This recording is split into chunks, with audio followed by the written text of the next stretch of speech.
Laura Zabo is an eco-warrior striving to create a cleaner world by upcycling scrap tyres destined for landfill and creating a visually stunning and environmentally focused selection of belts, jewellery, sandals and even clothing. Her pieces are the embodiment of the recycling and low waste movement but are unique, beautiful and couture. And she's joining me today to share her story. Hi Laura.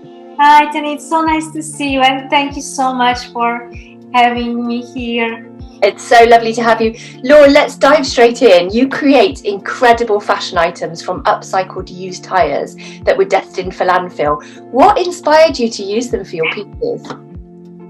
Well, it's a very funny and crazy story, I think. So I live in the UK for like 7 years. But after 2 years, I started to feel a little uncomfortable, the living costs, the prices, the cold, the wind, everything. So I decided that I moved to Africa. So one day when I was working at the local Maasai market, I just found some brightly painted sandals that I immediately fell in love with. And I also found it amazing because we produce so many things, like for example plastic shoe soles that with tire soles we could use instead of plastic. So I just found this idea amazing, and I thought that with my creativity I could create really interesting accessories. So in that moment, when I saw those sandals, my life has changed, and since then I constantly upcycle tires, and I really love it. And if I'm honest, since my childhood, I am always really upset when I see garbage or litter thrown away in nature. And many times it happens that you walk in the forest and you find a car tire, a bicycle tire, you don't even know how is that possible. And it just like makes me so sometimes anxious. And I think tires are fantastic. It's a really nice material to reuse, and because the tire problem is a really huge problem, we have to recycle or upcycle everything. We just can't throw away billions and billions of tires every year without having the responsibility. So I just would like to have this field and do something exciting with those tires. It's such an important issue, you know, and it's something that just hearing about you walking through the forest and feeling really sad, and that moment when you saw the sandals for the first time gave me goosebumps. You know, that aha moment when you realise what you want to do. As you know, I'm a huge fan of your unique creations. I'm wearing one of them myself today. They are so unique and beautiful. Where do you get your inspiration from? It's quite funny because every time when I start to craft, I immediately have millions of other ideas. So even now, I could just sit down and craft for hours and hours, and even just like playing with different colors or with different shapes. But I just find this absolutely limitless. But many times I just see things that I really like, but I don't really like to buy new things, so I always try to grab something secondhand. So when I see something that I really like, and let's say it's made out of leather or plastic, I just immediately start to craft something similar. So in that case, I can show that with recycling or upcycling, we can create anything, and we can just use upcycled pieces instead of just like always buy something new. Amazing, that's awesome. And yeah, I can see that every time you create something new, it just gets bigger and brighter and better. I'm excited for what's coming next. As I've mentioned to you before, I really love my Laura Zabo Vogue fringe belts. Can't wait for the festivals to open so that I can get out and wear it. But of all the items you've designed so far, what's been your favourite and why? It's funny because every time when I craft something new, I put all my passion and love in it. So always the last one is the favorite one, always. I really like this necklace. I made it 2 months ago maybe, so it's still quite new. But I like the shape, and I like that I can wear it like high or like low, just like a necklace. So for example this, but I like everything colorful, red and blue and yellow, because the painting is quite unique that I use. So it just like makes me so much fun that from a piece of black rubber I can create some really artistic pieces. So yeah, always the last one, and I always create new things. So I actually have a lot of favorite pieces. Awesome. I love the one that you're wearing today. I love the chunkiness of it. And what's so beautiful about your products is you can be wearing, you know, a lot of us have like a load of black in our wardrobe and we just pick out the quickest thing and easiest thing. All you need is a Laura Zabo product. Ta-da! Your outfit's been transformed, which is Yeah, sorry. No, that's fine. But I just wanted to ask you about the sustainable fashion side of things, because it's becoming more and more popular, and a lot more people seem to be researching the products that they want to purchase now. Why do you think that appetites are changing? Well, I think that this is the good side of social media. So I remember that, for example, when I was a child, I ate everything. I was really not conscious about what I do or how I behave many times, like, for example, meat or whatever.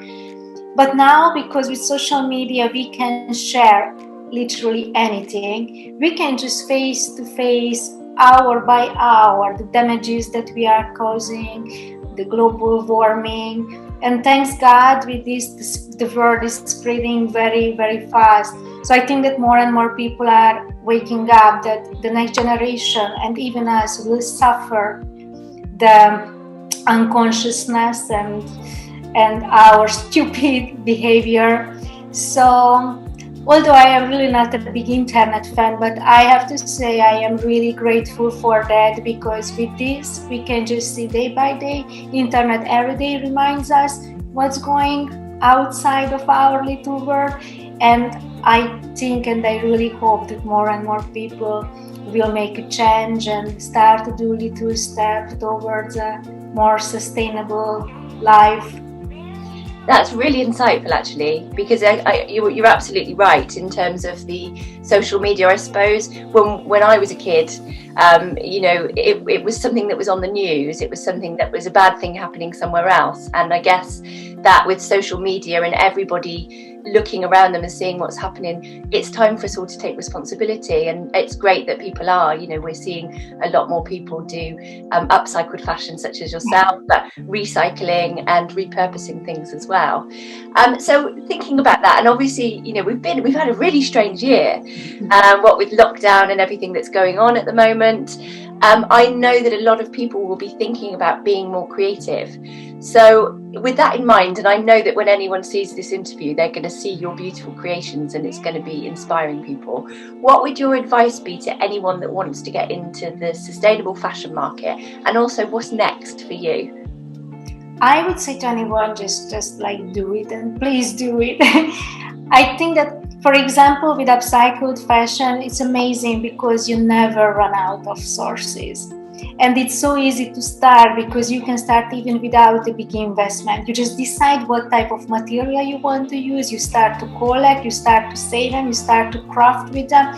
So I think that it's a really nice opportunity to start maybe a side income or a new job. But I think with sustainable fashion or upcycled fashion, it's just like, it's such a deep passion to create something from nothing or from a piece that was already thrown away, that even just like the hobby itself, it's so powerful and so creative, and it makes me happy, and I think it makes anyone happy who tries it. And sustainable fashion in general, yes, I would say that we need more products that are ethically made, because the world is going towards a very bad direction. So I think that the only thing that we can do, that we change and we start to choose and buy only ethical pieces. And for me, well, I just want to craft more and I want to recycle more. And funny, because this year I feel extremely lot of inspiration. So honestly, the last year and the year before was a little bit slower. Maybe the Brexit time, I just a little bit lost my balance. But now I feel like a bomb and I am full of ideas. So I want to create bigger pieces. Previously, I had so many little things like one leaf earrings or something. Now I want to go for the crazy one, even maybe for catwalks, something big and I don't know, I just want to completely let my imagination fly and do something crazy and interesting. Even this is already interesting, I think, but it's something even more. And do you know what, your passion radiates, absolutely radiates from you. And I can completely see your things on the catwalk. Absolutely. I think it would enhance anything that's on the catwalk already. And I guess, it's to anybody that's out there, that they need to find the thing that they're passionate about in terms of what material works for them, and as long as it's ethical and sustainable, and if people can upcycle, I guess that's definitely the pathway to go around, because there's a lot of waste in the world already and we need to do something about it. But if anybody is as passionate as you are, then wow, get crafting, and I really can't wait to see what has come out of lockdown for you.